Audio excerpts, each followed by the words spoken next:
ఈరోజు సక్షన్ కప్తో ఎగిరే పురుగుని ఎలా చేయాలో నేర్చుకుందాం. ముందుగా ఒక కీటకాన్ని ఇలా కార్డ్బోర్డ్తో చేసి కింద సక్షన్ కప్ మరియు 4 కాళ్ళని ఇలా ఫిట్ చేయాలి. సక్షన్ కప్ని ఎప్పుడైతే ఇలా కిందకి ఒత్తుతామో ఈ 4 కాళ్ళు దాన్ని ఇలా పైకి తోయడం జరుగుతుంది. అలాగే మీరు ఎన్నో రకాలైన కొత్త కీటకాలని పురుగుల్ని కూడా మీరు చేసుకోవచ్చు.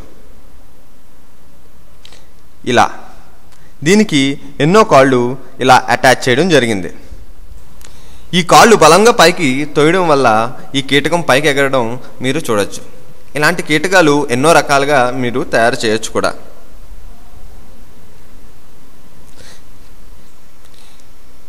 ఇది పాత బాలుతోనూ ఒక సక్షన్ కప్పుతో చేయబడిన మరో వింత జీవి. చివరగా మనం మార్కెట్లో దొరికే ఇలాంటి ఒక ఆట వస్తువును కూడా చూద్దాం.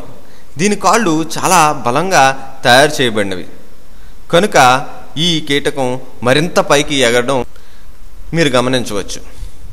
ఇది 2 లేక 3 అడుగుల పై వరకు ఇలా ఎగురుతుంది.